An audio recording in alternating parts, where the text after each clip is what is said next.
Buenas tardes a todos, bienvenidos a nuestra última sesión de la asignatura Gestión de la Calidad en el Desarrollo Educativo de la Maestría en Dirección y Supervisión Escolar. Le doy la bienvenida a cada uno de ustedes, agradezco este espacio por esta modalidad y bueno, nos disponemos a abordar esta última parte de la asignatura. Hasta el momento nosotros hemos venido desarrollando en línea ascendente tres grandes ideas, ¿no? En principio, lo que es el modelo educativo, que es la base sobre la cual se va a configurar la estructura de una institución educativa. Es decir, que toda institución educativa que desee y que esté para organizar, enseñar y crear, formar personas justamente de la sociedad, requiere establecer cuáles son sus bases pedagógicas, curriculares, el tipo de aprendizaje que quieren desarrollar y que quieren de alguna manera fomentar. Entonces, para hablar de la calidad en el desarrollo educativo, necesitamos arrancar por la base que sería el modelo educativo de cada escuela.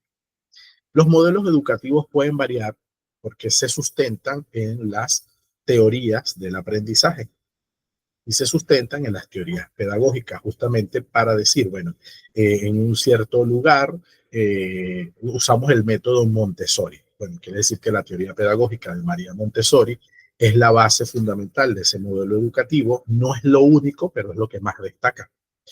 No, que en esta escuela se trabaja con pocos niños y se atiende las diferencias en el trastorno del neurodesarrollo. Entonces ahí hay un modelo educativo que tiene pues autores que convergen entre la educación especial y la educación regular. Y así sucesivamente, cada escuela debe mantener en la claridad su modelo educativo. No solamente las escuelas, evidentemente la institución que les gobierna o de alguna manera que les administra. En este caso, la Constitución Política de Panamá establece cuáles son los principios fundamentales de la educación y eso enrumba hacia dónde tiene que mirarse la educación en Panamá. Incluso, aunque eso establezca líneas madre generales para todas las escuelas, cada escuela, de acuerdo a su región, de acuerdo a su lugar, de acuerdo a su idiosincrasia, incluso de acuerdo al nivel que trabaja, genera también su modelo educativo. Si hay una escuela que es solo primaria, es probable que tenga una forma de organizarse o bajo un modelo. Si es una escuela secundaria, si es una escuela básica general, si es una escuela o si es un centro de educación inicial, o si es una escuela completa, una institución completa o un IPT. Y las instituciones nocturnas que atienden a adolescentes y adultos.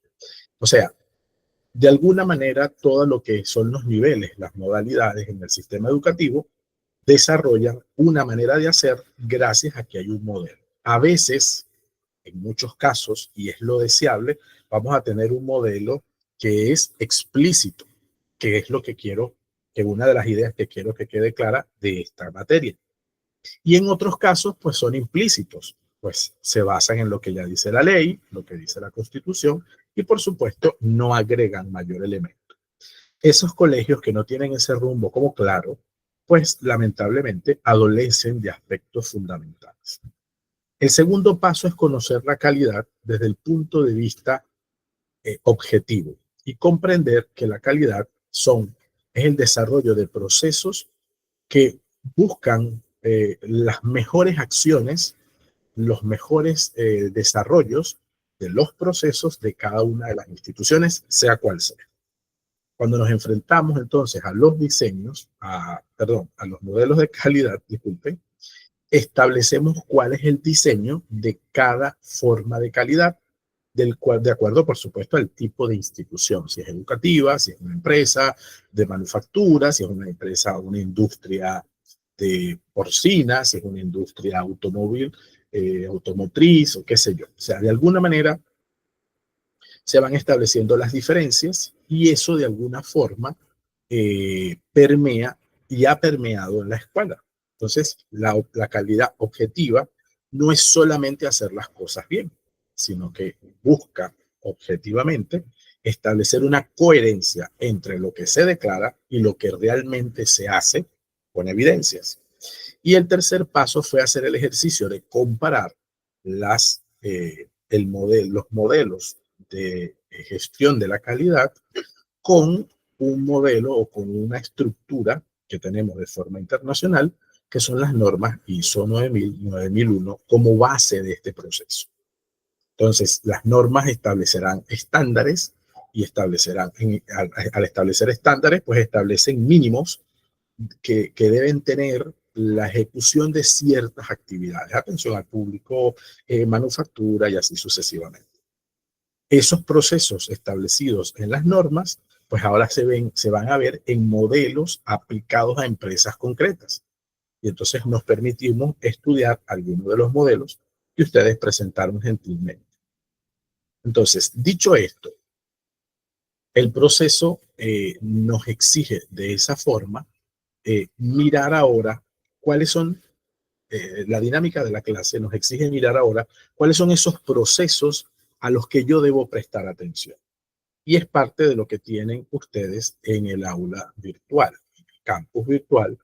He colocado algunos elementos. No sé si han tenido la oportunidad de observarlos, porque tienen dos videos que intentan explicar cada una de esas fases. No sé si lo tienen claro, si lo han visto, si lo han podido ver, ya lo vamos a repasar. Permítanme. Entonces, esa última sesión, la calidad en los centros escolares, desde los procesos administrativos. Y por acá. Entonces, no quiero saturarlos de tanta información, pero de estos aspectos que nosotros estamos viendo y de otros que vimos en las sesiones pasadas, van a tener el documento sobre el cual van a montar su trabajo final. He tenido dificultad con el documento, por eso no se los pude subir, porque se me desconfiguró completamente. Era un Excel, lo estuve transformando y me tardé un pelín. Pero bueno, yo espero ya mostrárselos hoy mismo para que lo puedan trabajar. Entonces, fíjense, nosotros en el proceso de organización, a ver, esto también que estoy presentando es un modelo. Cuando yo fui jefe de cátedra, María. Buenas noches, profe. Eso sí lo vimos. Nosotros eso de la organización lo vimos con un profesor ya también. Bueno, sí tenemos la idea. Sí. Es que los tienen que haber visto porque al menos en gestión administrativa esos procesos se miraron. Ahora lo que quiero es que los puedan mirar en una escuela. Por eso es que lo hago a modo de repaso, porque algunos procesos seguramente sí los vieron y esas otras no. Por eso aclaro que lo que les estoy mostrando es un modelo que permite estructurar o darle una forma a esos procesos administrativos que son generales, que existen para todos, que puede utilizarse en cualquier circunstancia de cualquier empresa, a cómo podemos aplicarlos al ámbito educativo. Cuando yo fui jefe de cátedra hace algunos años, justamente, la cátedra se llamaba Organización y Dirección Escolar. Cuando me refiero a cátedra, me estoy refiriendo a una estructura departamental, no a la materia. ¿Okay? Entonces, cuando ya estaba justamente en esos procesos, el departamento se llamaba Administración Educativa y la cátedra, es decir, el grupo de profesores que atendíamos una serie de asignaturas, se llamaba Organización y Dirección Institucional. Porque un catedrático de administración dio un camino para poder estructurar los procesos y creó y dijo lo siguiente: la organización y la dirección, escúchenme bien porque es la estructura, no es la estructura única y perfecta, pero es una forma que ha servido en las escuelas. ¿Qué dijo este catedrático? Y que eso se pasó al ámbito de la administración educativa, que la organización y la dirección son los elementos primordiales para administrar una escuela. Y que de ellos se desprenden otros procesos. ¿Sí? como la literatura no los reconoce, salvo un par de libros, no los reconoce como elementos, sino como procesos, yo le he dado la vuelta, y eso es lo que van a ver aquí, a que la organización la comprendamos como proceso, pero que le subyacen 3 subprocesos, y que la dirección también es un proceso, que es lo que dice la profe María, pero que le subyacen 8 subprocesos. De esos procesos salen las preguntas sobre las que ustedes van a hacer la evaluación de la escuela, ¿vale? Que por eso es que quiero hacer el repaso. Como ya lo conocen, no pasa nada, mal no les va a hacer, por supuesto, y quizás lo que le puede dar vuelta es a ciertas perspectivas, que es, sobre todo en este caso. ¿Por qué? Porque la organización, para tú organizar una escuela, necesitas 3 aspectos, que son los que ven allí, ¿sí? La estructuración, la sistematización y la instalación o infraestructura. La estructuración es la forma como se concibe la institución educativa. Es justamente la estructura de las personas, de las posiciones, todo lo que es la estructura humana de las personas que acompañan una escuela. Entonces, ya nosotros en la práctica conocemos muchos aspectos porque los vivimos como maestros de aula, como coordinadores de un departamento o sencillamente por ser colaboradores maestros en esas escuelas. Pero el sentido de ciertos procesos en los que se organizan las personas viene a partir de allí. Entonces, la forma más como visible que tenemos para comprender la estructura de una escuela es a partir del organigrama. Entonces, ¿qué es primero, el huevo o la gallina? Entonces, los autores dicen que el organigrama nace como una forma de darle una estructura habitual a una institución educativa. Entonces, usted de entrada concibe pues, que la máxima autoridad es el director, que puede haber subdirector, que puede haber, por supuesto, coordinadores, docentes, personal de mantenimiento o servicios, personal administrativo, los estudiantes, y pare de contar. Ahora bien, eso puede ser una estructura de entrada que organiza la perspectiva de esa dinámica escolar. Pero también los autores dicen que la estructuración parte de 2 elementos. Lo que está escrito, que lo vamos a ver en el proceso siguiente, que son la sistematización, es decir, el manual de procedimientos y de funciones, y nace de la realidad. Es decir, que el organigrama debe reflejar la realidad de la escuela. Si la escuela no tiene subdirector, no debe aparecer en el organigrama, aunque uno aspiraría que la escuela tenga un subdirector.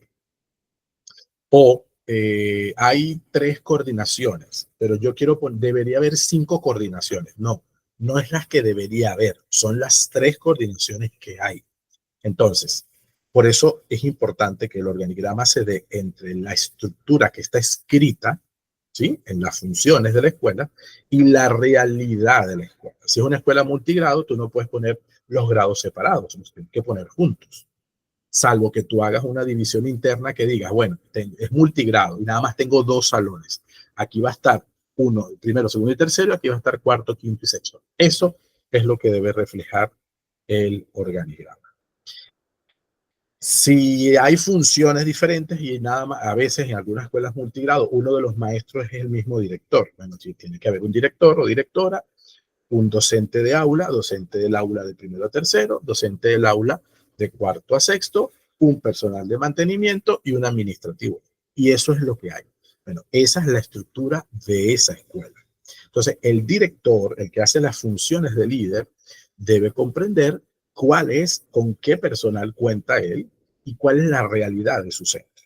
Eso es por una parte. Y por otra parte, lo que dice allí, que es la comprensión de la titularidad de cada centro, que es quién es el representante, el cuentadante, quién es el representante legal, si es el caso, o quién es la máxima autoridad que se entiende con las autoridades superiores. Eso es fundamental. Pero al final del día, cada persona debe saber quién es su jefe, cuáles son las funciones que debe cumplir y cuáles son las cuentas que él debe entregarle a la autoridad que le hace de jefe. Lo mismo, cada jefe debe saber cuál es el personal que está bajo su autoridad y su liderazgo y por lo tanto saber qué les puede pedir porque conoce sus funciones. Entonces, eso lo hace este proceso que llamamos estructuración. Eso van a ver los organigramas y las definiciones y los tipos de organigrama. ¿Sí? Toco lo que les decía. ¿Por qué la secretaria aparece hacia la izquierda? Bueno, en las nociones que se dan de organigramas, la secretaria no depende del director, le es de ayuda, de soporte, pero no es jefa del subdirector. Pero ahí queda claro en ese organigrama que no es la secretaria de los dos, que es la secretaria del director. Que el subdirector está por debajo del director, pero no debajo de la secretaria. Por eso no van en línea vertical descendiente. Por eso la secretaria sale a un lado. Y que debajo del subdirector, esa escuela está hasta cuarto grado. Y debajo está el personal obrero y no debajo de los estudiantes, porque no es que sean menos. Si ven, ¿por qué sale de la raya vertical? Para que se entienda que está debajo del subdirector. El análisis de los organigramas no siempre es fácil, sobre todo cuando vamos a empezar a ver organigramas que no son clásicos. Este es el clásico, que es el vertical. Están los organigramas horizontales, de izquierda a derecha, que se usan bastante poco y son bastante interesantes. Los escalares y los circulares. Cuando yo trabajo gestión de la calidad de desarrollo, gestión administrativa y calidad de la educación, perdón, la 2 o la 1, la 1, como opción de grado, pido a las estudiantes que no han visto tantas asignaturas como ustedes de la maestría, que desarrollen organigramas circulares o escalares para que aprendan de alguna manera a hacerlo, por supuesto con toda la teoría que lo acompaña. No es el caso justamente en esta asignatura, por la dinámica y por el contenido que se da y porque me interesa muchísimo que podamos ver los otros procesos. Y tenemos el proceso de sistematización. El proceso de sistematización se puede entender muy sencillo porque son todos los aspectos escritos. Son los aspectos relativos a las normas, reglamentos, manuales, tanto de procedimiento como de funciones, que establecen la manera de hacer. Les confieso que cuando yo entré en el mundo de la administración educativa, cuando hice mi carrera en educación, vi la asignatura de administración de la educación, y después cuando ya concursé como catedrático en ese departamento, me daba un poco de choque el hecho de que todo dependía de los aspectos normativos legales. Es decir, que prácticamente para ser buen administrador educativo debe saberse muchas leyes. Por eso muchos profesores, por lo menos ISAE, que tiene esta posibilidad, tener muchos estudiantes en derecho que muy bueno, en muchos casos son segundas carreras, lo son justamente por eso, porque el derecho termina acompañando la dinámica de organización social. Entonces, las escuelas no están exentas de eso. O sea, para que un director realmente pueda tener un perfil bastante claro, debe conocer las leyes. No estoy diciendo que tiene que ser abogado, ojo, que se entienda bien, pero sí debe conocer las leyes. Para llegar a un puesto, cualquiera que él sea, lo primero que debe hacer es conocer las normas. Porque, y sobre todo si son escuelas públicas o oficiales, porque la norma justamente de la administración pública es que solamente puedes hacer lo que está dicho. Lo que no está dicho no lo debes hacer, no lo puedes hacer, porque estarías infringiendo la ley. Entonces, incluso extralimitarte de las funciones. Entonces, entender la sistematización es entender dos cosas. Por un lado, la normativa que está superior a ti y a tu escuela, a tu entorno, a tu coordinación, a tu dirección, que son las normativas del sistema, elementos de la Constitución política. Bueno, hay un texto único de educación que agrupa una serie de normas que tienen que confluir y que hubo modificaciones, pues se hizo el texto único.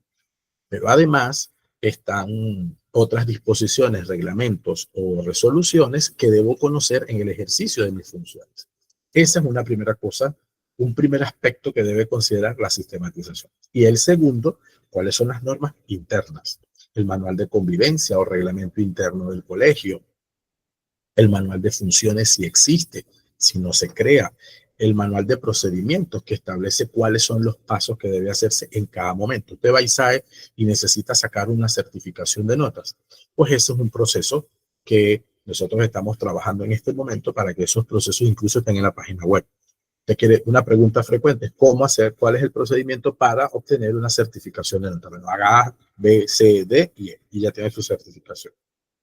De tal manera que usted no invierta tiempo en ir hasta ISAE y ver cómo es que se hace aquí y allá.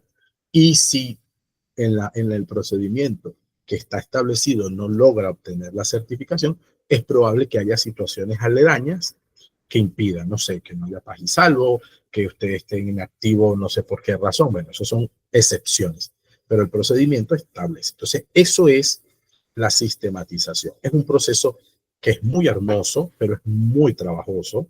Es un proceso que hay que hacer con cuidado y con pinzas. Por ejemplo, nosotros estamos, como les digo, en ISAE con los procesos S y con la revisión de toda la normativa que ya viene más de 10 años y que la práctica ha obligado a hacer ajustes y cambios.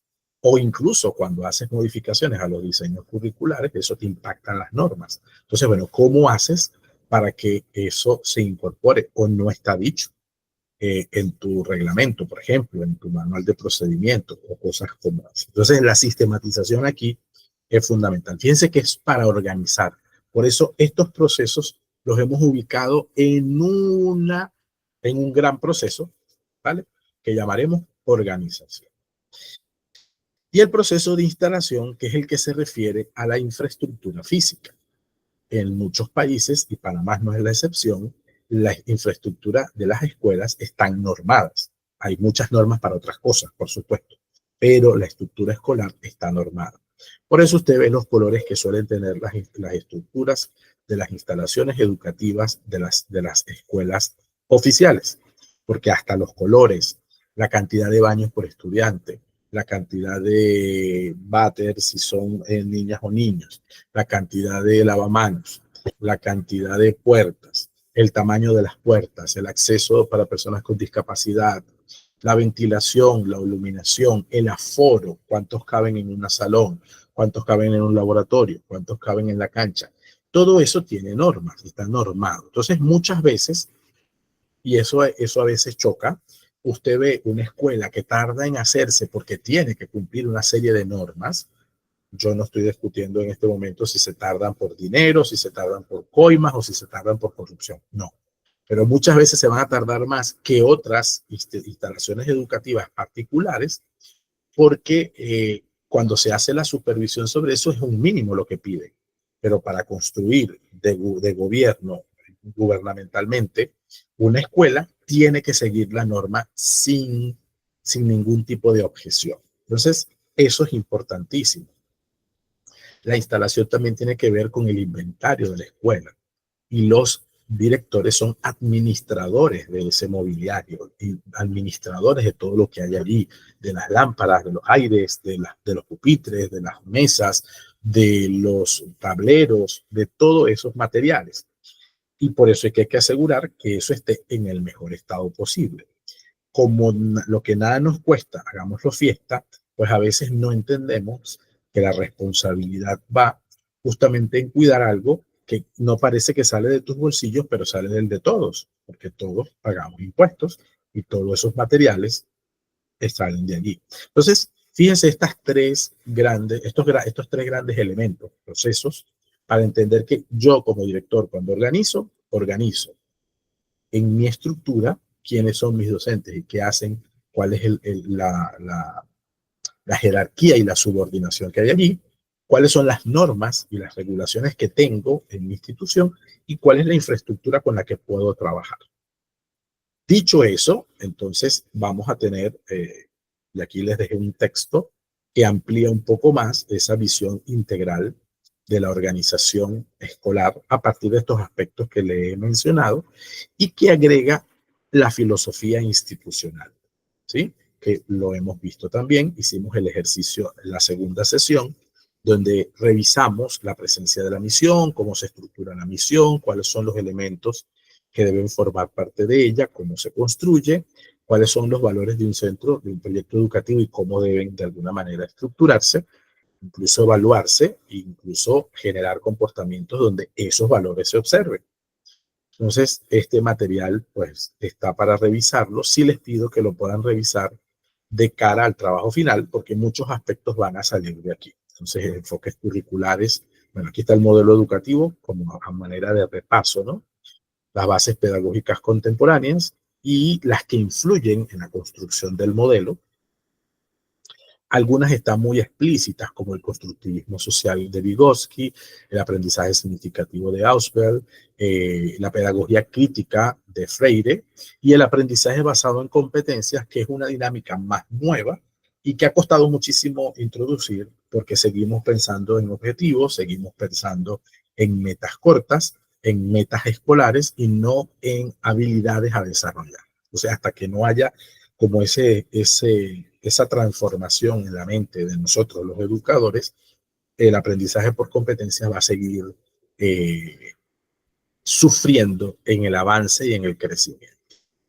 Los enfoques curriculares, perdón, también son importantes, ¿no? El currículo es justamente el dinamismo del trabajo que centra los contenidos y habilidades que el estudiante debe lograr. Entonces, cuando el administrador escolar, el director, no solamente dirige para saber si hay pupitres buenos, si el baño está limpio o si el centro tiene agua, que eso todo lo que estoy diciendo es sumamente importante. También debe saber cuál es el modelo educativo que rige a su institución, el modelo pedagógico que se adoptó, y en ese sentido el enfoque curricular. Si es un enfoque fragmentado, tradicional, que es el habitual que tenemos. Si yo, aunque está fragmentado, yo promuevo actividades más integrales, que haga que las actividades de sociales, de español, se integren un poco más con las de ciencias naturales, que hago proyectos para que eso se pueda dar, que hago actividades extracurriculares que aporten elementos más visibles y más son aspectos, eso se le dan enfoques curriculares y eso se puede notar en algunas escuelas, en otras no. También muchas veces depende de que el director lo quiera desarrollar, pero que también los docentes se presten a colaborar en ese sentido. Bueno, van a conseguir los aspectos de la organización, tal y cual los he presentado. Aquí hay unos balances, unos aspectos un poco mayores, que además unen con los aspectos que voy a presentar de la dirección, que viene a continuación. Incluso, repito, les dejé 2 videos al respecto. Este video que ven acá está en YouTube, es un video que está en oculto, o sea, es solo para uso de la clase, y de alguna manera intento explicar en resumidas cuentas. Aquí tienen el resumen de lo que he explicado hasta el momento con respecto a los procesos integrados a la organización. Con respecto a los procesos integrados a la dirección, en la misma línea hablamos de 8 procesos. Esos 8 procesos los vamos a mirar con una perspectiva amplia. Los separamos para poder estudiarlos, pero hay procesos que tienen que ver el uno con el otro. Y muchos de esos procesos tienen que ver con mi desarrollo de la calidad. Entonces, cuando yo establezco la planificación, formulo objetivos que deseo alcanzar a través de actividades, recursos, de una manera lo más sana posible, de una manera más lógica posible y con los recursos que cuento. Entonces, necesito planificar. No es solo la planificación de aula, que sería la planificación micro. Las instituciones necesitan 2 niveles más de planificación. La planificación media, la mesoplanificación, que se refiere a proyectos, un poco lo que decía con los enfoques curriculares. Entonces, esos pequeños proyectos vamos a tener cada semana un valor. Y ese valor va a ir permeando en las planificaciones de aula, en el acto cívico con la locución y en los murales. Eso es un proyecto meso, un proyecto medio que abarca toda la institución, pero tiene un área específica que es el trabajo en valores. Vamos a hacer un proyecto para reparar unas áreas a través de la participación de los padres de familia. Son proyectos medianos. ¿Por qué? Porque no son proyectos que dependen de un aula, no son proyectos que modifican a la institución, pero sí son proyectos importantes en el que van a confluir varios actores de la escuela. Y está la planificación macro, que es la planificación estratégica.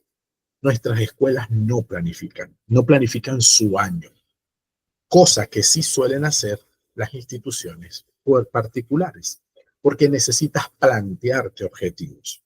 Y no son los objetivos que tienes en aula, que lean bien, que entiendan lo que lean y que comprendan lo que lean y que calculen bien. Esos serían objetivos básicos que están muy bien, pero tú necesitas proyección. Y eso es lo que muchas veces adolece en las escuelas habitualmente. Entonces, las escuelas necesitan planificar. Hay unas que, por muy mucho, se van con planificaciones no solo inalcanzables, sino sumamente complejas. Hay otros en los que hemos ayudado en que las planificaciones son más aterrizadas. Y son aterrizadas porque además que las hace el personal, no solo el docente, el administrativo, el de mantenimiento participa, son planificaciones que se pueden evaluar más sencillo. Entonces, y esa es la clave. Lo importante no es hacer planificaciones inalcanzables, con objetivos inalcanzables, no. Si al menos las escuelas planificaran el año, ya habría un gran avance, porque al finalizar el año evalúas eso que lograste, aunque sean pequeños pasos. La planificación ideal sería el uso de la planificación estratégica y que fuera al menos a 3 años, porque en 3 años puedes embarcarte en proyectos un poco más gruesos, que pueden ser proyectos de infraestructura, proyectos de adecuación de espacios, proyectos de mejoras de los laboratorios, proyectos de uso pedagógico, no sé, de robótica, proyectos de mayor envergadura que probablemente en un año no lo vas a tener resuelto. Entonces, ¿qué objetivo tiene la planificación? Hacer que la labor sea más consciente y percibida. Una escuela que no planifica para dónde va, no se hace consciente y no se percibe consciente. Se señalan los objetivos que se desean alcanzar, se establecen cuáles son las tareas, se sabe con qué recursos contamos, humanos, materiales, financieros, tecnológicos, lo que haga falta. Se establecen las formas de controlar la ejecución de las tareas, que el control es otro proceso. Se persuade a que haga siempre una evaluación crítica de las cosas, porque la planificación tiene que desencadenar en una evaluación. Y así es que se pueden mirar los procesos de calidad. Si una institución no planifica, no tiene clara la calidad nunca, porque no se mira a sí misma, no mira sus procesos. Por lo tanto, una escuela que no mira sus procesos jamás va a poder hablar de calidad, aunque la directora lo diga en el discurso de los lunes, en el acto cívico, aunque los maestros digan que con sus 30 años están haciendo lo mejor que pueden y tienen 30 años al servicio de la educación. Falso. Todo eso es calidad subjetiva, pero calidad objetiva no la van a lograr porque ni siquiera son capaces de sentarse a mirar a dónde van, qué quieren en 3 años y cuál es el impacto de esa escuela en la comunidad en 3 años. 3 años, 5 años, el tiempo puede variar. Lo importante es mirarse con luces largas.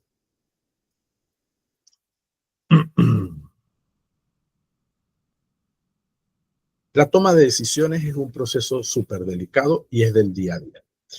En las tomas de decisiones, evidentemente, se establece la escogencia de la mejor alternativa, pero fundamentada en los objetivos que establecemos, con lo cual la toma de decisiones, en muchos casos, tiene que mirarse bajo los criterios de mi plan de trabajo. Entonces, por eso la planificación no solamente es el primer proceso que yo desarrollo, sino que además me permite después que mis tomas de decisiones apunten a eso que yo de alguna forma planifique. Hay decisiones más sencillas, hay decisiones que tienen que ver con la disciplina, decisiones que son pedagógicas, decisiones que son administrativas, decisiones que son curriculares, decisiones que son ético-morales. O sea, hay un sinfín de decisiones. Lo importante es que los criterios para decidir no sea sobre la base de la presión. Y si hay presión, ¿cuál es la mejor manera de sobrellevar esa presión? Y al sobrellevar esa presión, no necesariamente es que la alternativa es negativa. Puedo elegir entre varias alternativas muy buenas. Pero bueno, ¿cuál es la mejor que impacta mi proceso y que impacta lo que yo quiero lograr porque lo planifiqué? Entonces, la toma de decisiones no es poca cosa. Como dice el material, hay programadas y hay no programadas. Evidentemente que las programadas se trata siempre, y el director en este caso tiene que jugarse en la actualidad una carta importante, que es desde el punto de vista de la gerencia, un liderazgo de consenso. En las decisiones programadas, bueno, cualquier tipo de decisión, pero las programadas suelen ser buscando consenso. Por eso cada vez más las organizaciones escolares procuran tener espacios de espacios de decisión colegiados. Yo soy el rector de la universidad, pero yo tengo 2 espacios colegiados de decisión. Uno que es la junta directiva, que está por encima de mí, porque de hecho es quien me nombra, y tengo el consejo académico, que lo presido, pero yo lo presido, pero no lo manipulo. Yo lo presido, pero tengo el consenso y tengo el disenso también, si es el caso, de las vicerrectoras académica administrativa, los directores de área, que me pueden aportar ideas y que en las discusiones a veces muestran perspectivas que quizás yo no he visto del todo. O nos prevemos mutuamente a decisiones que ahora parecieran buenas, pero pueden impactar. Decisiones que generen antecedentes, decisiones que generen fueros y privilegios, decisiones que generen, no sé, mala reputación, o decisiones que por el contrario eviten todo esto. Entonces, esas son las programadas. Pero las no programadas debería proceder de la misma manera. Por supuesto que la toma de decisiones individuales existe, está y está regulada, pero siempre, al menos en mi experiencia, desde que he sido director o líder de instituciones en las 4 instituciones que me ha tocado acompañar como líder, como máxima autoridad, lo que mejor me ha resultado ha sido, primero, no tomar decisiones volátiles ni de golpe. Y segundo, asumir el consenso, es decir, preguntar. Aunque no me esté obligando a nadie, consultar. Y la consulta ayuda mucho, repito, a ampliar las maneras de ver el problema, la situación, lo que necesites decir. ¿Ok? La coordinación, que no es la oficina del profesor que coordina a los maestros, sino que es un proceso, es el proceso integrador por antonomasia. O sea, es el proceso que permite unir las ideas de muchos y las funciones de muchos, como para arrimar todos hacia el mismo lado. La coordinación ayuda como proceso a que los pares o los iguales en funciones similares puedan mirarse y ayudarse, incluso ver en qué procesos coinciden. O sea que yo puedo tener coordinación con otro rector, o los vicerrectores pueden coordinarse entre sí mismos para alguna actividad. Por ejemplo, hace año y medio, perdón, cuando surgió todo este tema de las pruebas de idoneidad en Derecho, nosotros creamos en el Consejo de Rectores y la Asociación de Universidades Particulares una coordinación, un equipo coordinador de decanos de Derecho, para que ellos se coordinaran justamente en ofrecernos a nosotros los rectores unas ideas de cómo afrontar la situación, no solo para tomar decisiones al país, sino después decisiones que se revertían a las propias instituciones. Entonces, al final, la coordinación necesita mirarse los pares porque hay procesos que pueden ser inherentes. Les voy a poner un ejemplo. Nosotros tenemos que actualizar las carreras cada 6 años. Esta carrera concretamente que ustedes hacen, la maestría en Dirección y Supervisión Escolar, es una carrera que nos acaban de actualizar en semipresencialidad. Estamos esperando la evaluación de la virtualidad. Nosotros, para lograr la actualización, confluyen varias áreas. La unidad de currículo, la coordinación de la carrera, en este caso la coordinación de posgrado, la dirección académica, los docentes o personal experto en el área, la rectoría y la vicerrectoría administrativa. Entonces, hay un proceso que permite coordinar todas las funciones que cada uno tiene para lograr ese objetivo concreto que es actualizar una carrera o todas las carreras. Entonces, cuando yo hablo de coordinación, repito, no solamente hablo de la figura del coordinador como un puesto, como una posición, hablo de la figura del proceso que se puede hacer en coordinar a los pares. La coordinación evita las islas, eso es importante decirlo, ¿ok? Hay vertical y hay horizontal, porque al final, repito, es ordenarse con el otro, ¿sí? Con el compañero, incluso con el jefe. O sea, que no es un tema de subordinación, que eso lo resolvimos en la estructuración. No, aquí es un tema de resolver objetivos concretos de la dinámica habitual o extraordinaria de la institución entre los que participan de esos procesos. La comunicación también es un proceso y que además de tener que ver con todos los que hemos visto antes y lo que veremos después, es definitivamente lo que conocemos como comunicación, ese intercambio verbal, oral, escrito, visual, que nosotros desarrollamos en las instituciones. La comunicación no es solamente hablar bien, la comunicación es hacer notas adecuadas, comunicados que vayan informando las cosas de forma correcta, comunicados que alerten a nuestros usuarios. La comunicación son los colores institucionales. La comunicación es el logo de ISAE, por ejemplo, de la institución, que lo ves en un lado y te identificas. La comunicación es imagen institucional. La comunicación es cómo tus colaboradores, entre ellos, se dan informaciones, las que son formales, las que son informales, cómo la comunicación genera un buen ambiente laboral o no, cuáles son, qué es lo que piensan los usuarios de esa institución educativa. Entonces, la comunicación, además de ser muy compleja, tiene muchas aristas, ¿no? Muchos puntos sobre los que de alguna manera establecerse. Ya sabemos los elementos de la comunicación y sobre esos hay que ir más allá. ¿Quién transmite? ¿Cómo se transmite? ¿Para qué se transmite esa información? ¿Qué quiero lograr con esa información que se da? Sobre todo, en este caso no toca tanto las instituciones escolares de básica o de media y premedia, que son los temas de comunicación virtual. Pero sí, las escuelas también están en un punto de comunicaciones digitales que no les exime. Pero las escuelas oficiales todavía adolecen de eso, así como usted ve una página de La Salle que analizamos, ¿verdad? Que tiene todo lo que es la institución y muestra todos los elementos, también esas instituciones tienen redes sociales y desde allí mercadean el producto de su trabajo, que es sencillamente pues los logros de sus estudiantes, los alcances de sus estudiantes, lo que hacen sus estudiantes.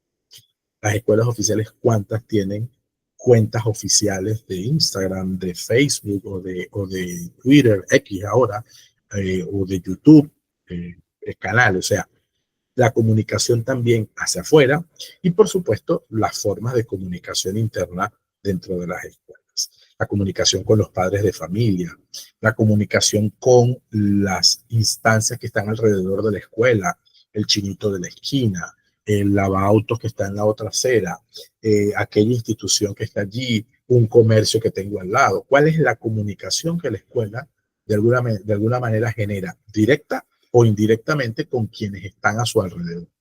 Todo eso son aspectos que muchas veces los directores no toman en cuenta. Por supuesto, el director no es un superhombre. Por eso es que hay que generar equipos de trabajo, no grupos, equipos de trabajo que lo ayuden a ese tipo de relaciones incluso.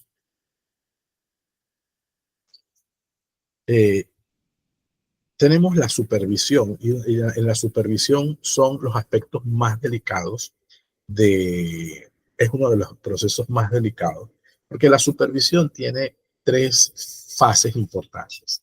Lo primero, que la supervisión internamente la genera cada uno de los jefes, de los superiores, que la ejercen sobre sus subordinados.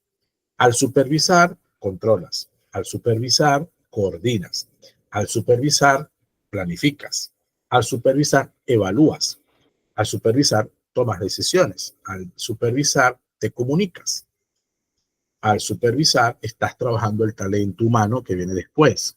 Incluso al supervisar, desarrollas el financiamiento que tiene tu escuela, porque supervisas el uso de los recursos. Entonces, la supervisión es una evaluación continua, como dice allí, que evalúa el desempeño, pero también no solo de los participantes del proceso educativo como personas, sino también de todo lo que está alrededor del proceso educativo. Como ahí bien dice, señala debilidades y errores para rectificarlos y también ve las mejoras. Entonces, la supervisión está íntimamente relacionada con la mejora continua. Por lo tanto, está relacionada con la calidad. Y aquí es fundamental mirar ese aspecto de la supervisión. Hay algunos principios. La supervisión debe ser proporcional a todos los miembros del personal. No es que te superviso más a ti menos a él. Debe ser derivada de una situación. La supervisión no se debe imponer. Debe ser cooperativa porque genera un ámbito de cooperación tanto para que te den los materiales como para que tú ofrezcas recomendaciones, sugerencias. Debe ser práctica, es decir, acciones que vayan a mejorar la situación, evitando lo punitivo. Debe ser científica, es decir, que las supervisiones no pueden hacerse sin un instrumento previo que permita hacer las preguntas correctas en un ámbito de supervisión, y democrática porque además que, bueno, pues, alguno diría que no debe avisarse porque debe hacerse en el estado natural. Ahí podemos pelear toda la noche con eso. Lo que sí es cierto es que el ambiente que genera la supervisión debe ser un ambiente positivo. Se tienen que respetar las diferencias individuales y, por supuesto, variar las técnicas. No es lo mismo supervisar una clase que debería tener un instrumento propio, a supervisar a un grupo de docentes en una actividad diferente, a supervisar la infraestructura física, a supervisar las finanzas, sí, o sea, son muchas situaciones de la supervisión y debe hacerse con técnicas diferentes. No siempre es la observación, o por lo menos no es la única.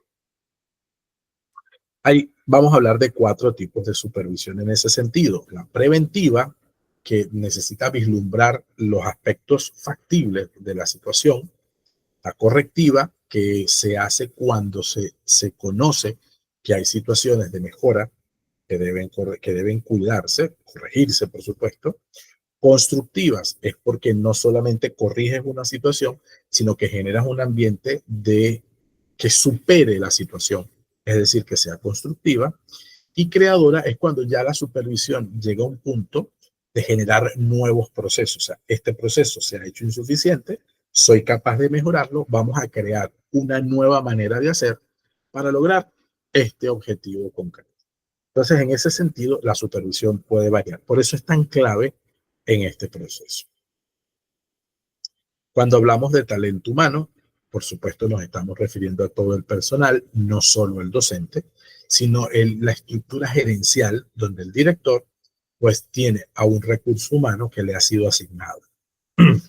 Habitualmente el director, ni que sea privada, ni que sea oficial, decide siempre o totalmente de todo el personal que tiene sobre sí.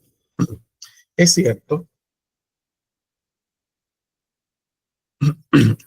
que algunos directores son propietarios, entonces hacen al personal a su imagen y semejanza, pero salvando esas características que no necesariamente son siempre así, el talento humano no, en las escuelas oficiales el director las recibe, o sea, esa es la gente que te tocó y con esa gente tienes que ir adelante. En las privadas hay mayor rotación siempre y cuando la gente se adapte a los procesos, que por eso muchas veces las cosas funcionan. Giselle, adelante. Sí, gracias. Solo quería tener claro si estamos hablando de talento humano bajo la supervisión o como otro proceso. El talento, bueno, la verdad que el proceso se llamaba dotación de personal, que es el proceso que hace que el personal pueda ingresar, ¿no? En todo lo que es reclutamiento, selección y tal. pero yo lo englobé en talento humano como la forma de mirar todo el proceso, y en el documento siguiente lo amplié un poco más, o sea, desde el que el docente o que el colaborador, sea docente, administrativo o de mantenimiento, ingresa a la institución, se recluta, se selecciona, se hace, se hace todo su acompañamiento, incluso hasta que ya no está con la institución, porque pidió traslado, porque hubo que trasladarlo, por la razón que sea. Ese proceso de acompañamiento, el proceso es el de acompañamiento al talento humano. ¿Sí? Sí me aclaro. Sí, profesor, gracias. Vale. Entonces, por supuesto, hay perfiles, hay elementos de perfil que se entienden. Entonces, a diferencia de quizás de la administración oficial, la administración privada, pues no solamente atiende la titulación, atiende maneras de ser, atiende la capacidad de liderazgo, la capacidad de manejo de personal, la capacidad de, o sea, atiende una serie de aspectos que están relacionados con la manera de ser líder educativo. En la escuela oficial no necesariamente eso se da así, la gente se preocupa por formarse, si es verdad, se preocupa por tener los títulos, pero bueno, si tú tienes el título pero hablas menos, tú eres más introvertido, tú tienes dotes de oratoria, a ti no te gusta hablar en público, pero tienes el mismo título, porque uno desarrolló unas habilidades más que el otro desarrolló, o sea, el otro, por ejemplo, en contenido es muy bueno, pero él habla menos. Entonces quizás no pareciera que no tuviese el perfil para ser un jefe de departamento o coordinador de área, porque habla poquito, pero resulta que sabe mucho. Es decir, que son variables que la escuela privada sí va a tomar en cuenta, lo toma en cuenta y además establece hacia dónde quiere ir. En la organización a veces de las escuelas oficiales, eso no es así. Ya estás en el sistema, tú eres maestro de primaria, te tengo que trasladar o tú pediste traslado, pum, allá vas. Entonces, el director tiene mayores responsabilidades de hacer funcionar ese equipo y hacerlo funcionar de la mejor manera. Cuando explico este documento siguiente, que está para la lectura, dirección escolar, elementos clave de la gestión educativa, pues amplió justamente eso, porque es justamente el factor humano en la organización que desarrolla las aspiraciones de un docente con una suerte de características, y que también hay que entender que uno no nace aprendido y que muchas veces no, es la experiencia la que te va haciendo mejor docente o peor, porque agarras mañas, porque te acostumbras a no hacer las cosas completas, porque en la privada das el temario entero, pero en la pública te das el lujo de no darlo, y cosas como esas, ¿no? O sea, tenemos a veces maestros esquizofrénicos, de esquizofrenia aplicativa. ¿Por qué? Bueno, porque eres un maestro en la privada perfecto, ideal, el puntual, el que da todo el temario, el que se preocupa, el que llega temprano, el que no se va antes de la hora, el que si hay agua o no hay agua, pues tiene que trabajar, y cosas como esa. Y el maestro que está en la escuela oficial, que si puedo faltar, falto, si no hay suplentes, entonces los estudiantes se atrasan si yo no voy, si me dio tiempo del temario bien y si no también. Entonces, ante esa realidad, este factor humano pues colapsa muchas veces. Eh, y de verdad es lamentable, y yo lo dejo, por eso lo aglutiné en todo este aspecto, porque no es solamente la dotación de que el personal entre, y no es porque tenga que salir, porque tenga que perderse, sino porque también hay un esfuerzo de educación continua, que es el perfeccionamiento docente. O sea, tú te vas haciendo docente en tanto y en cuanto, pues, la dinámica de tu colegio, de tu escuela, de las instituciones y la experiencia te va dando. Pero también hay cursos, hay seminarios de actualización, de refrescamiento, de si no sabías esta parte, pues la desarrollas. Si tienes dificultades para la disciplina, pues vas por esta línea. Entonces, todavía allí va a seguir habiendo diferencias si nosotros seguimos todavía en el año 2025 enseñando. En el 2020 enseñábamos a los maestros a hacer plataformas virtuales, a hacer hacer aulas en Classroom para poder atender a sus estudiantes, pero en el 2025 sigo enseñando en perfeccionamiento, porque las universidades no lo hacemos bien según las altas autoridades ministeriales, pero entonces vamos a enseñarles entre pares a cómo usar el correo electrónico, porque es que todavía hay gente que no lo sabe usar. O sea, cómo en 5 años el docente no ha aprendido a usar el correo electrónico, bueno, porque no lo usa nunca, porque no es de su importancia, porque él no lo usa con sus estudiantes. Entonces, probablemente él no necesita mandar un correo electrónico, él necesita otros aspectos. Entonces, siempre vamos a ir con atraso, porque definitivamente no terminamos de avanzar y creemos que tenemos la absoluta solución, y sí, hay buenas soluciones, lo que a veces no hay es disposición del propio maestro. Y eso hace cuesta arriba al directivo, por supuesto. Cierro con financiamiento, que es una parte que yo suelo desarrollarla muy poco, porque la mayoría de los directores, si son de privadas, no suelen ser los dueños, y si son de públicas, no administran ellos, aunque sí tienen una fase de administración, el FESE, y de todo lo que implica, pues, el club de padres, si fuera el caso, la caja menuda, ese tipo de cosas. Pero lo que sí es cierto es que hay muchos directores que tienen una capacidad de hacerse ayudar y de buscar ayuda externa, patrocinios, a esos con los que hace relaciones alrededor de la escuela para resolver temas de la escuela. Y las escuelas particulares, pues porque administran en sí mismos su propio dinero para que las instalaciones estén adecuadas, para que los recursos no falten. Porque, ¿qué pasa con ese maestro que tiene esquizofrenia práctica? Bueno, que él da todo por el todo en la escuela privada, porque primero no quiere que lo saquen, pero además tiene los recursos. Él quiere poner una presentación en PowerPoint o en Genially o en Canva, y él tiene el proyector o tiene el televisor y tiene aire acondicionado en buen estado y tiene poco menos estudiantes que la pública, o si tiene bastantes, pero los tiene en mejor condiciones, y tiene el tablero si lo necesita, y no tiene que estar encima del tablero si se manchó, porque la señora de mantenimiento hace su trabajo y no falta. Y en sí, o sea, que también se entiende cuando un docente, pues con todas esas condiciones, hace y desarrolla mejor su trabajo, a todas estas condiciones contrarias que definitivamente me siguen alejando de esa calidad que yo quiero lograr. Y el financiamiento aquí hace mucho la diferencia.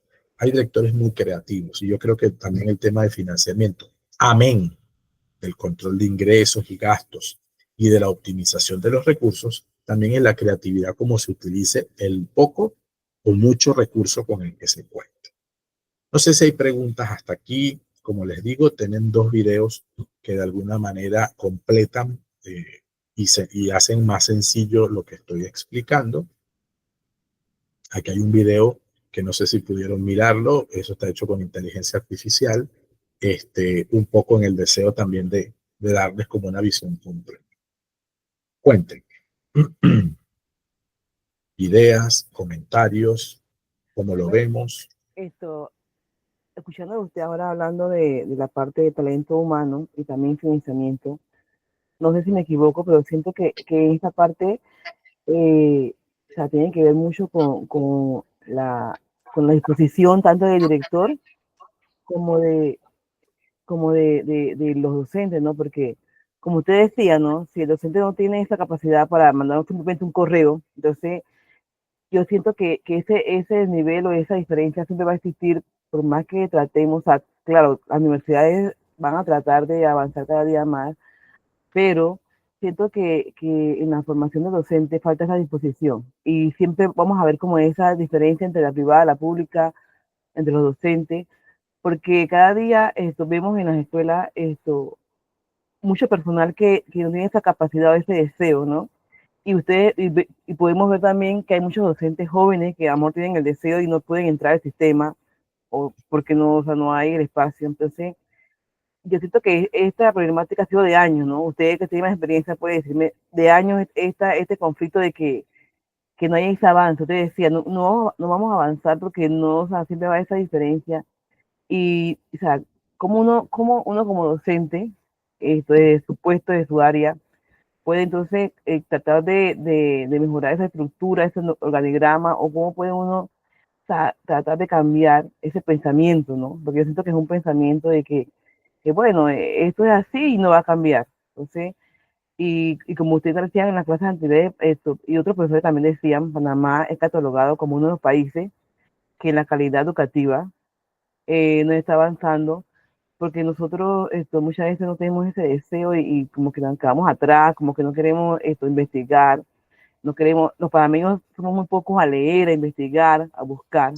Entonces, esto, siento que, yo no sé si me equivoco, que esto como que no hay por dónde agarrar esto, el mango de que podamos cambiar, ¿no? Cambiar de que sí, algún día podemos estar entre los países que la educación sea cada día mejor. Yo siento que sí, hay muchos docentes y muchos profesores, tanto en las universidades como en las escuelas, que sí tienen ese deseo y dan su granito de arena, pero está siendo una lucha con lo que yo le he leído en mi experiencia de años, ¿no? De años en esta cosa de cómo avanzar en el aspecto educativo para el bien de todos los estudiantes y para el bien del país. Sí, y es una lucha contra un sistema que además ha permitido, y aquí sí soy medio antisindicalista, ¿no? Yo creo en el esfuerzo que han hecho los sindicatos a lo largo del tiempo en reivindicar derechos laborales. Eso estamos claros. Eso estamos claros. Y todos de alguna manera, yo nunca he tenido necesidad del gremio para hacer mi trabajo y para hacerlo bien. La verdad que no. Hasta ahora no he tenido necesidad. Tampoco estoy agremiado en ningún lugar como para decir, sí, ya lo hice o me pasó. No. Lo que sí es cierto es que la dinámica del apadrinamiento, de las formas de hacer del docente que ya se cansa, que ya no quiere dar esa milla extra, de que su mentalidad es hasta aquí, punto, no va a superarse tan fácil, y menos después de lo que ha sucedido en estos últimos 10 años, en los que se le ha mejorado el salario. Y qué bien que Panamá tenga los docentes mejores pagados, pero que eso no sea proporcional a ese trabajo del docente, a ese esfuerzo del docente. Y me van a disculpar algunos de los colegas, no solamente ustedes, porque estos videos después son públicos, pero muchas veces quieren entrar, muchos docentes quieren entrar en el sistema porque saben que de aquí nunca van a salir, porque no sienten el temor de perder el empleo, porque no lo van a perder. Entonces tú te preguntas un sistema como Colombia, y perdonen que lo vuelva a poner de ejemplo, no solo en gestión de calidad, en esta gestión patronal. En Colombia el docente es liquidado anualmente, tanto en el sistema público como en el sistema privado. ¿Sí? Cuando se le paga a él en diciembre, se le paga su mes, que es el equivalente a la liquidación del año. Y las escuelas públicas o privadas, las privadas, y lo utilizan en ese sentido, el docente se siente evaluado permanentemente. El docente recibe evaluación permanente. El docente necesita conservar su empleo como cualquier otro funcionario que tenga que cuidar su empleo. El docente necesita mantenerse al día, no porque va a tener puntos en la puntología, que habita y cohabita en Panamá y en muchos países de América Latina. No, el docente se tiene que mantener al día porque eso es parte de la evaluación que le permite seguir trabajando. Que después el Estado le reconozca antigüedad, el colegio le reconozca unas pautas allí. Sí, tampoco se va con las manos vacías. Caramba, pero puede ser sacado del sistema. Y hay sindicatos, o sea, sí, está agremiado, pero son condiciones que lo obligan a estar al día.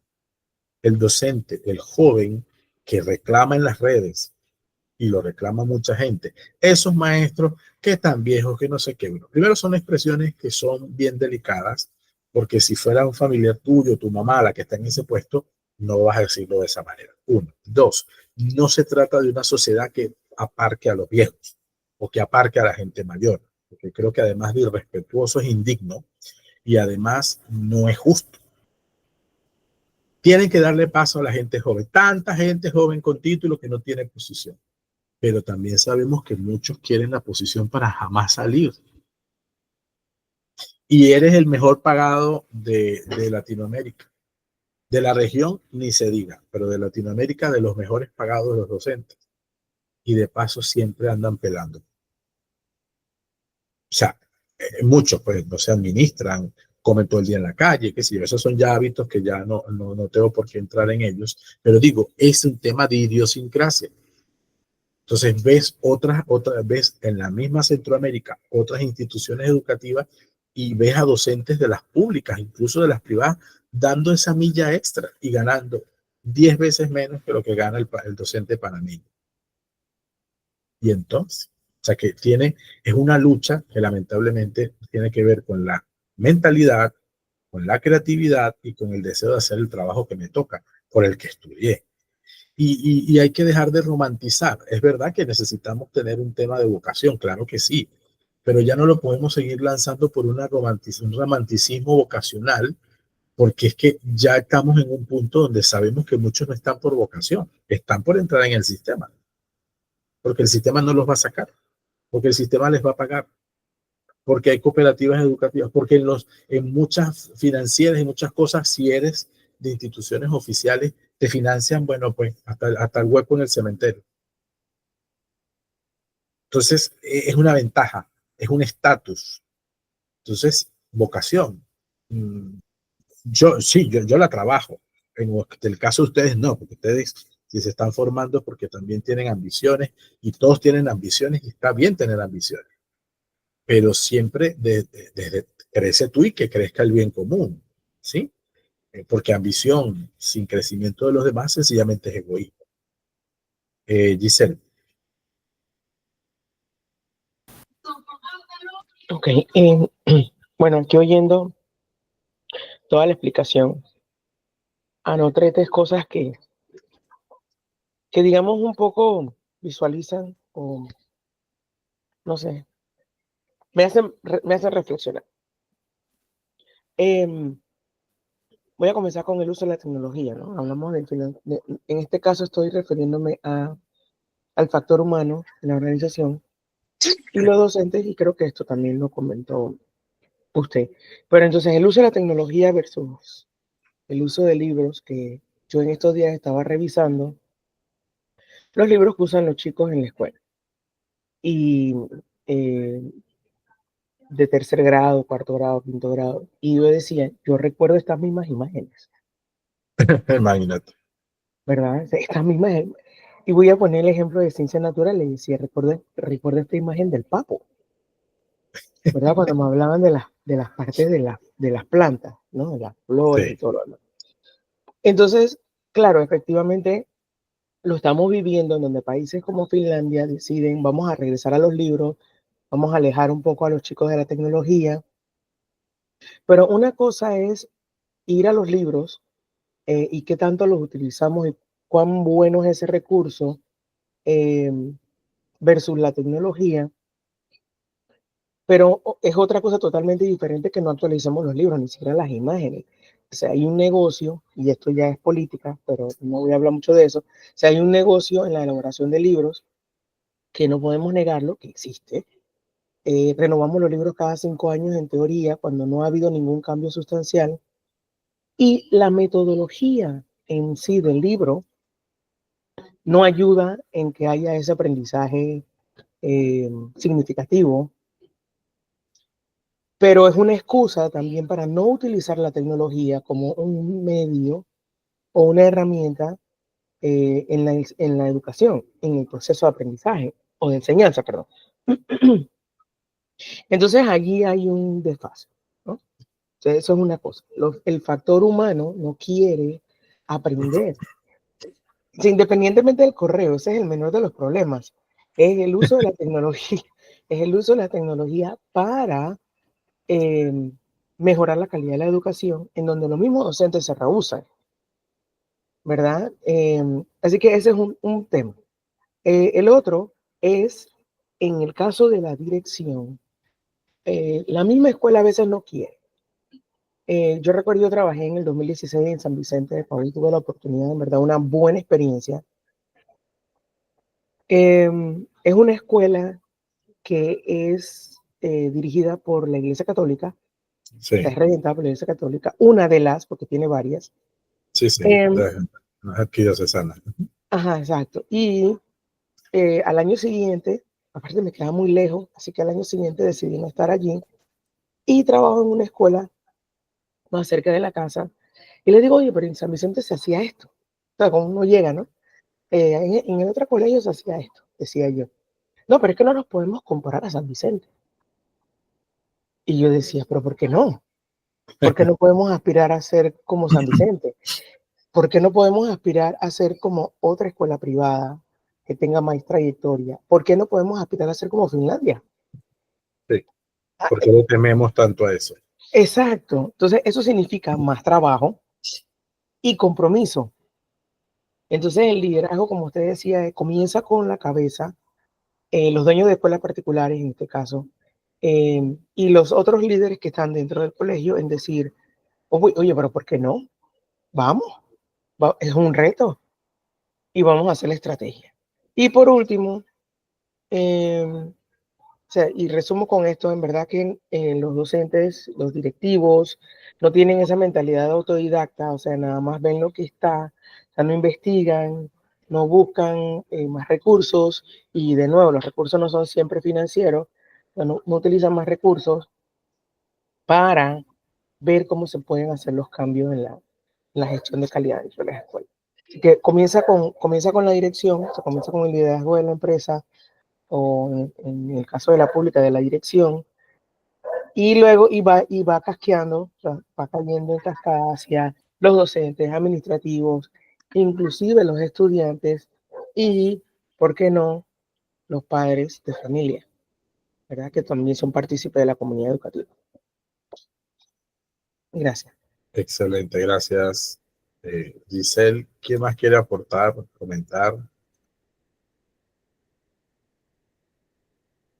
Ideas, análisis.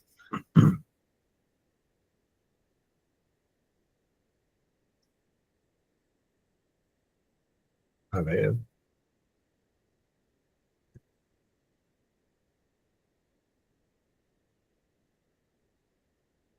No todos al mismo tiempo, por favor. Hola. Hola. Bueno, ¿qué les puedo decir? Miren, yo soy docente de mi escuela pública y de verdad que, miren, yo soy una fiel testiga de que no importa en qué escuela tú estudies, aquí el punto es que tú siempre hagas las cosas por amor, no importa en qué lugar tú trabajes, pero si a ti te gusta hacer lo que tú estás haciendo, tú lo vas a hacer bien y lo vas a hacer porque, o sea, eso te gusta. Miren, yo les digo, yo tengo 18 años de servicio y a mí si yo me tengo que dar a las 7 de la noche en la escuela, yo me quedo tranquila. Si yo hoy tengo que ir para mi escuela, yo voy. A mí nada de eso me mata y les pido a Dios que el día que yo sienta que ese trabajo a mí me atormenta, me cansa, yo decir, mira, yo me voy porque yo aquí no hago nada, ya esto no me gusta, me cansa, me Ya tiene te superó. Ajá. Entonces, yo digo que, bueno, como decían antes de la parte de ¿cómo se llama? Ay, Dios mío, la palabra cuando tú naces con esa vocación. Vocación, Yo sé sí. que, por ejemplo, para mí, como yo le digo a mi familia, yo desde niña soñaba con ser maestra y yo vivía en un campo lejísimo, en un campo en Cañazas, en Veragua. Y cuando el director de la escuela donde yo estaba internada dijo, ¿quiénes van a hacer el examen para a la normal? Yo quedé en la primera línea. Vinimos como 5 o 6 y los 5 y 6 que vinimos, los 5 o 6 lo pasaron. O sea, porque antes hacían, el que quería entrar a la normal de Santiago era porque quería, y eso no era que tú lo decías de hoy para mañana, tú lo decías con tiempo porque te hacían un examen de diagnóstico para ver si tú podías entrar o no. Ya hoy día es cierto, las cosas han cambiado tanto porque, vamos a decir, tenemos demasiados compañeros que son maestros por la universidad. Como usted dice, muchos han entrado y bueno, es una forma fácil de entrar, no traen las mismas ganas de trabajar, el mismo deseo, la misma motivación. En la normal, desde que tú llegabas el primer día, cuarto año, todo era didáctica para aquí, didáctica para allá, o sea, si a ti no te gustaba eso, te tenías que decir, mira, esto no es para mí, porque demasiada, tu letra tenía que salir perfecta, porque tú eras la maestra. O sea, de verdad que yo digo, el que ha ido a la normal sabe cómo te enseñan en la normal. El que ha estudiado en una universidad, nadie me puede, yo no denigro los compañeros universitarios, pero sinceramente los de hoy día, claro, la normal la dañaron toda cuando cambiaron de que no, que tú nada más ibas hasta el sexto año y de allí tú seguías una licenciatura, ya ahí como que le dañaron el fin, el objetivo y todo, ¿sí? Lo dañaron queriendo mejorar, pero para mí lo que hicieron fue como decaer. Porque los muchachos ahora van al sexto año, muchos deciden, mira, yo no sigo aquí, yo me voy por la universidad mejor, o cambian de carrera. O sea, no es lo mismo que en el tiempo pasado. Y bueno, yo sí digo, mientras que existamos en el sistema, vemos muchos docentes que queremos ser mejores cada día y que estamos dispuestos a dar la milla extra y por eso estamos preparándonos, porque yo soy una fiel testiga y si a mí me preguntan, mira, ¿qué tú me sugieres? ¿Meto a mi niña a la escuela privada o a la pública? Yo digo, siempre y cuando tú quieras apoyar a tu hijo puede ir a la escuela que tú quieras. ¿Por qué? Porque tanto en la pública como en la privada, tú como papá tienes que estar allí al 100%. Si tú no vas a estar en el acompañamiento, puedes meterlo en la mejor escuela y de nada vale. Y si tu hijo no tiene deseos de aprender, puedes meterlo en el mejor colegio y tampoco va a aprender porque él no quiere aprender. Entonces yo soy una fiel testiga el que tiene la oportunidad de meterlo a la escuela privada, ok, No no hay ningún problema, hazlo tranquilamente. Pero si tú vas a la escuela privada buscando, ay no, porque allá son mejores, porque eso no. Para mí como persona y como docente te digo que en una escuela pública también puedes encontrar docentes de calidad. Lastimosamente, las leyes de nuestro país están hechas para hacer lo que ha pasado hoy día, porque si tú le dices a un jubilado después, te doy 3 años, pero a los 3 años tú te tienes que ir porque ya tu edad no te da. Muchas incapacidades, muchas ausencias por cita, muchas cosas. Por ejemplo, a mi edad yo todavía, si a mí me mandan en la mañana un seminario y yo no tengo nada que hacer en la tarde, yo digo, no, profe, yo vengo en la tarde a trabajar tranquila, no se preocupe, que yo no me voy a quedar en mi casa. Sí, porque a mi edad todavía mi cuerpo aguanta irme desde las 6 y regresar a las 6 de la tarde. Pero ya un jubilado lo mandas a un seminario en la mañana, a las 12 sale, pero él no va a ir para la escuela, él se va para su casa porque ya cumplió su hora. ¿Sí? Entonces, el mismo sistema que tenemos nos ha llevado a que hoy día, pues, el sistema está lleno de tantas personas jubiladas, de verdad, tristemente es así. Nos encontramos con compañeros que ya cuando escuchan mucha bulla, lo que hacen es temblar, porque, o sea, ya no está, su cuerpo, su mente, su sistema nervioso no está para esto. Y yo no los critico, pero yo se los digo, mira, cuando ya tú te sientes cansado, vete a descansar. Y le pido a Dios y le digo, Diosito, perdóname, y se los digo, oye, que Dios me perdone y que Dios me dé vida de llegar a mi edad siendo una persona con amor a lo que hago y el día que ya yo decir, mira, esto ya yo me cansé de esto, yo no voy a seguir aquí. Y también digo, si Dios me da la oportunidad de ofrecer mi servicio como director en alguna oportunidad, ir con la misma motivación de querer ver mi escuela como si fuera mi casa, de que si mi escuela funciona bien, yo estoy bien como directora, no ir como a entorpecer el proceso, como a cansar a la gente, como a estorbar y hacer todo un show haciéndome ser la mejor. Así que el mensaje mío es ese, y a donde voy ese es mi mensaje, sinceramente. Aquí, sinceramente, las leyes tienen que cambiar, no sé cómo, de una manera consensuada, como usted lo dice, que hablemos, que todo sea por consenso, que no sea por militarismo, decir, hazlo así porque es así, no porque eso no lleva a buenos frutos. Y, por ejemplo, ahorita lo que se está dando con esto de la huelga para el 23, que no sé qué, yo de verdad que a mí me da tristeza porque somos un equipo, la escuela es un equipo y tampoco podemos dividirnos, usted para allá, otros para acá, ¿sí? Somos un equipo y el gobierno no ha hecho nada. Miren cuando los gremios dijeron, vamos a huelga. ¿Y qué ha hecho el gobierno por buscar la manera de consensuar con los gremios? Nada. Ellos están esperando que se tiren, pues que se tiren, quieren hacer huelga, que la hagan, que nosotros les vamos a descontar. Esa es la solución del gobierno, tristemente. Sí.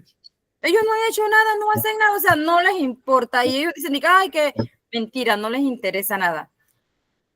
Todo lo dejan para última hora. El mismo sistema arriba, miren, por ejemplo, los libros, las guías, las becas, esa PASEU que lo quitaron antes, lo daban, ahora no lo dan al 1 de marzo que empieza el año escolar. Debieran de tener los niños su PASEU para que compren sus lápices, sus uniformes, sus cosas. A la altura que vamos no han pagado nada.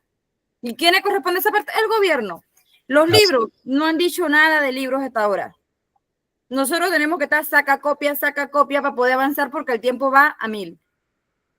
Y ya le digo, son cosas que ¿dónde tiene que cambiar? Arriba la cabeza. Los directores no, pues en esa parte el director no puede hacer porque él no es el que da el libro, él no es el que paga la beca, él no es nada de eso. Entonces, sinceramente, a veces yo siento que, ok, todo lo tiran al maestro. No, muchos docentes que estamos acá abajo hacemos nuestro trabajo con amor y con muchas ganas de mejorar, pero lastimosamente no tenemos como la varita mágica para hacer entender a nuestras autoridades principales, que es la ministra, los ministerios, los viceministerios y los, vamos a decir que allá arriba, porque ni los directores regionales pueden hacer muchas cosas porque ellos todos necesitan que de arriba sean las firmas vienen de allá arriba. Es posible que nombran un director hoy y después de 3 meses que el director tiene firma para poder hacer algún trámite. Sí. ¿Sí? Son procesos hasta burocráticos. Es un protocolo horrible que ellos tienen que hacer, destruir lo poco, lo mucho que la gente tiene deseos de hacer. Esa es la realidad de nuestro sistema. Como docente joven todavía, con 18 años de experiencia, yo puedo decir eso. Que en realidad la culpa, o sea, hay mucha gente adulta, jubilada, que yo digo, wow, yo quiero ser como tú cuando tenga esa edad. Pues tienen una energía, una vibra excelente, pero, o sea, el mismo ambiente que hay en la parte, desde la cabeza, empezamos mal. O sea, no lo planifican, como usted antes decía, si el año escolar empieza el 1 de marzo, el Ministerio de Educación desde junio, cuando pide ¿cómo se llama lo que mencionamos en antes? Él pide ay señor, la programación, profe, donde yo pongo qué maestros necesito y todo eso. Ajá, la distribución organización escolar. La organización escolar este año la pidieron, ahorita en abril ya la tenían que entregar, la del otro año. ¿Sí? Imagínate. Ajá, pero es posible y ya están haciendo los censos escolares para los niños de preescolar y todo eso, pero es posible que lleguemos al otro año al inicio del año escolar y no estén los docentes completos. No sé para qué te piden eso con tanto tiempo, casi un año de distancia y al final, para nada, porque al final hay niños que no han empezado, porque no tienen maestro, porque la escuela se está cayendo, porque esto, porque lo otro y porque lo otro. Y ahí eso a ellos no les preocupa nada. Sí, y es una realidad y yo te agradezco, María, tu intervención, sobre todo como docente en el área, en la escuela oficial y que das esa milla extra, porque definitivamente eres de las que está aportando, la de que seguramente trata incluso de que sus demás compañeros entren en la misma dinámica y eso es lo que se necesita. Probablemente, como tú dices, con el que va a procesos ya de jubilación, pues hay que llegar también a convenios, a formas, ¿no? Hay países que jubilan, es decir, que le dan una jubilación especial al docente para que también el docente viva de un trabajo que también a cierto momento es cansón. O sea, el aula agota, no solamente agota físicamente, agota mentalmente. Hay muchos docentes en países incluso desarrollados que tienen temas psiquiátricos, porque el cansancio mental es algo que pocas veces, la salud mental, pues, no tomamos en cuenta. Entonces, claro, hay muchos aspectos. Yo sí creo que tiene que ser, como tú muy bien dices, de parte y parte. No toda la responsabilidad está en los maestros. Si el sistema está corroído en muchos aspectos y yo entro, tengo primero una decisión. Si me dejo llevar por el sistema corroído o quiero hacer la diferencia. Pero yo le pregunté a un maestro en una de las ciudades que he estado en 3, Penonomé, 3 y Santiago, para no revelar ni la identidad ni el lugar del maestro. ¿Tu escuela fue a paro? La respuesta de ese docente joven fue, tuve que hacerlo, porque yo estoy empezando, o sea, sí tiene cargo fijo ya, pero está empezando, pero los gremios esas cosas después no las perdonan. Al final me habló de la caja del Seguro Social, no me la mencionó. Me habló de si entendía de por qué, no, se fue sencillamente a lo pragmático. Entonces, a esos detalles uno se refiere cuando este docente sí quiere incorporarse, este docente sí quiere ir a clase y el sistema, sus demás colegas y que te estás fraguando un futuro, pues te hace ver la otra cara de la moneda. Y yo no digo que hay que hacerle juego a nadie, ni al gobierno, ni nada por el estilo, ni que la ley sea perfecta. Lo que pasa es que la ley lamentablemente recoge el mal manejo que ha tenido durante todos estos años y eso es lo que tiene disgustada a mucha gente. Si fuera una estructura que ya viene así, pues ya la conoces y sabes a dónde va, pero evidentemente el hartazgo del panameño también radica en que me resuelves aquí, me sacas más plata, pero quien se la robó no termina respondiendo por eso. Eso como reflexión centrada en ese aspecto. Pero al final del día es muy difícil para el directivo tener que sortear todos estos temas. Que baje la plata, que haga correctamente el proceso del manejo de fondos, que haga correctamente, o sea, son demasiado. Le pedimos al maestro mucho, pero a los directores le estamos pidiendo muchísimo más. Y entonces hay quienes no se quieren formar para eso. Gracias a Dios ustedes están en la maestría y conozco a muchos egresados de la maestría que ejercen como directores, como subdirectores y tienen grandes competencias y grandes deseos de desarrollar lo que aprendieron desde el liderazgo, que son habilidades que no necesariamente te van a enseñar en la escuela. A veces la aprendiste de tu papá, de tu mamá, del señor de la comunidad, o sencillamente te vino y tú lo que haces es desarrollar. Así es, o sea, hay, no, exacto, hay países que miden las competencias y a veces llegan a niveles muy elevados. Y cuando digo elevados, que también generan una persecución del otro estilo, o sea que ni para un lado ni para otro. Bien, mis estimados, cierro por aquí con la guía de observación y evaluación para instituciones escolares. Es una guía muy sencilla.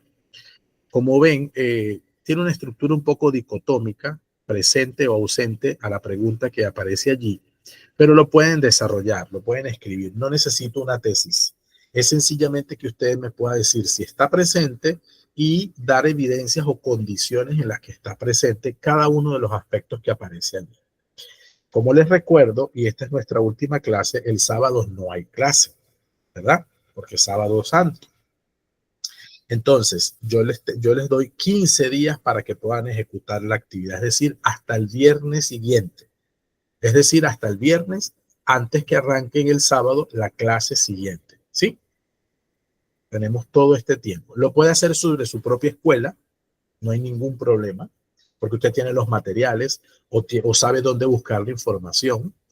Y lo puede hacer de tres formas, a través de entrevistas, a través de observación o a través de la página web. Lo va a decir al final, ¿ok?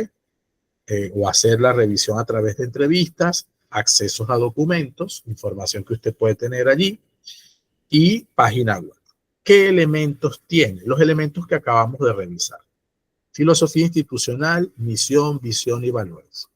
Modelo educativo, bases pedagógicas, enfoques curriculares y principios de aprendizaje significativo. Esto fue lo que les decía que se me desconfiguró completamente. Entonces, hay líneas de más, de menos. Bueno. Estructura organizacional, hay organigrama, no hay organigrama, roles y responsabilidades, si hay manual de procedimientos, si no las hay, si en algún espacio eso está identificado. Sistemas de gestión académico, procesos administrativos educativos, seguimiento académico, estructura educativa, espacios de aprendizaje, tecnologías educativas, gestión de la calidad, que ya llegamos al punto, pues indicadores del desempeño, si existen, si la institución tiene algún tipo de acreditación o certificación externa, si hay periodos para eso, si hay inclusión educativa. Este aspecto no lo ampliamos tanto, pero en la evaluación de las instituciones el aspecto de inclusión es importante. Y la inclusión no es solamente si tienen discapacidad o no, si tienen dificultades de aprendizaje o no, es hasta cuándo yo voy a ver noticias donde a una niña no la dejaron entrar por el pelo con trenzas, sin trenzas. O sea, a veces pareciera que no hubiese que informar, como que si no hubiese problemas más urgentes, pero también es una manera de informar ante injusticia. Entonces, como digo una cosa, digo la otra. Hay políticas de inclusión en las escuelas, están establecidos reglamentos y por favor, en esto tienen que ser muy concretos. Acuérdense que les he dicho que analizar la calidad educativa tiene que ser con evidencias.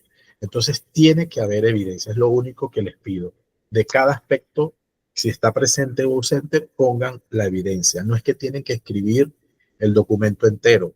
Pueden poner una captura donde aparezca la portada del documento, si es el caso. Más en ese sentido, ¿no? No sé si hay preguntas. Bueno, a ver, en las políticas de inclusión, acceso y participación, adaptaciones curriculares, formación docente en inclusión, recursos y apoyo. Si hay o no hay. Si no hay, usted no se va a poner a inventar. ¿Ok? Sencillamente no hay. No lo hay. Y al final usted puede ofrecer una conclusión, pues mira, sencillamente no lo hay porque no, pues la institución no lo ha desarrollado, no nos han enseñado, o si nos dicen que los atendamos, pero no nos forman. Bueno, ya eso son detalles que ustedes pueden ampliar.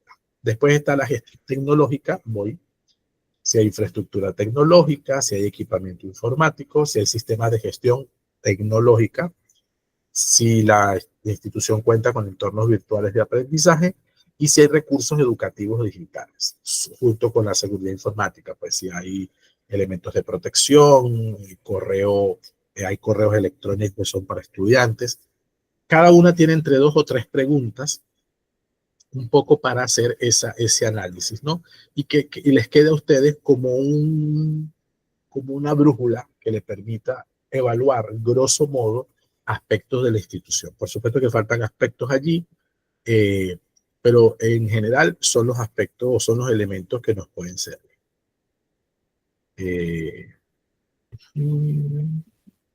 María.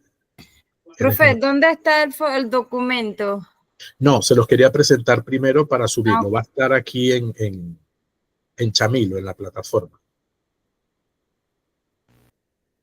¿Alguna pregunta más? Profe, cuando usted habla de evidencia, por ejemplo, en una parte que dice algo de informática, tendría que poner los salones de informática, o sea, qué evidencia por tener, o también cuando usted habla sobre todo capturas, por ejemplo, evidencias informáticas. Si hay plataforma de entorno, hay un entorno virtual de aprendizaje, sí, haces una captura del aula virtual que ustedes tienen. ¿Sí? Por ejemplo, en la parte que usted decía de la inclusión, de si va con un peinado o algo así, también hay también cabida como evidencia, por ejemplo, el colegio tiene un reglamento y hay artículos que hablan de eso. Correcto.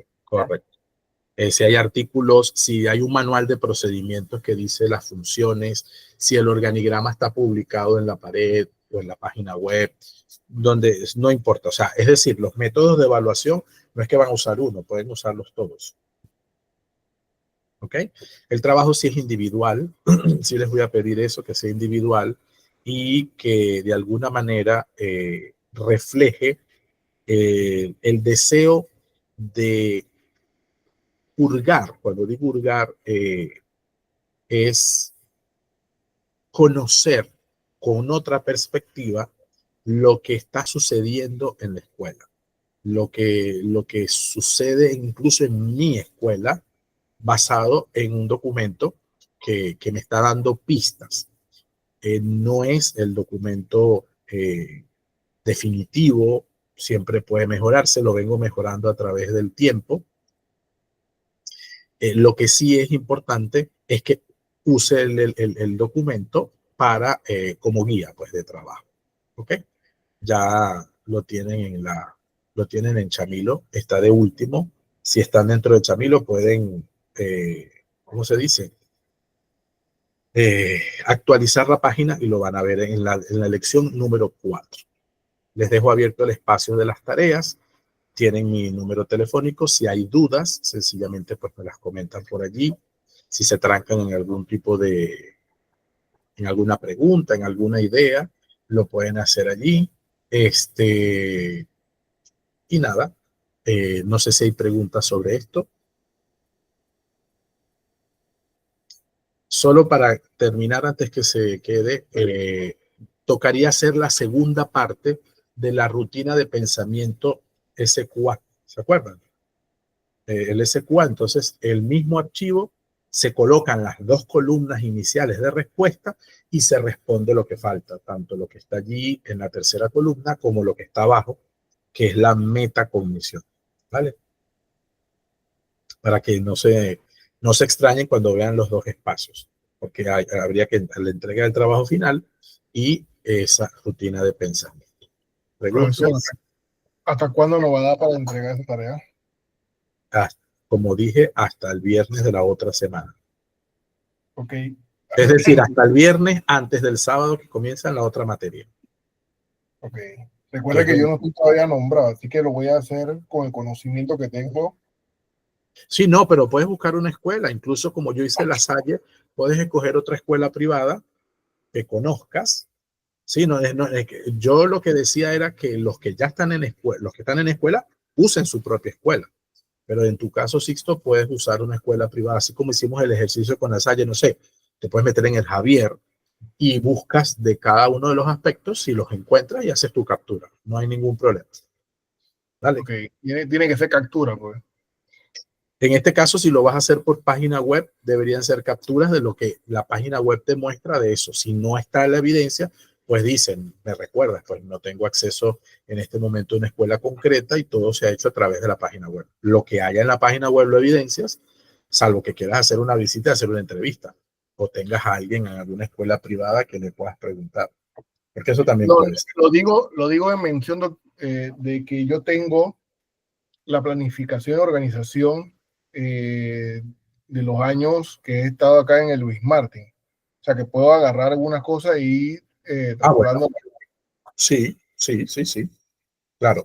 La desventaja que pudiese ser es que hay aspectos actualizados que no aparezcan después. Pero si tú tienes cómo obtenerlos o ante alguna duda tengas a quién recurrir por algún colega que quedó por allí que te pueda decir, pues también puede hacerse, claro que sí. Ok. Lo que sea más accesible, no sencillo porque no se trata de hacerlo fácil, sino más accesible en la realidad.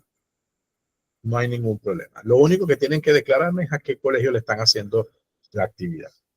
¿Okay? Listo. Vale, gracias, Sixto. ¿Alguna pregunta más? ¿Inquietud? Profe, dijo que si en algo, o sea, de algunas de las preguntas no tengo respuesta, paso a la siguiente. Sí, pero dices que está ausente, pues explica. Ok, pero tengo que responder ausente, por decirle. O sea, darle respuesta que no tengo datos. No hay evidencias ni datos. Okay. Pero bueno, hablé con la directora y tampoco sabe. Es decir, agoté las instancias. ¿Vale? Bueno, se me portan bien, agradecidos por la atención. Voy a cerrar la grabación en principio. Feliz noche.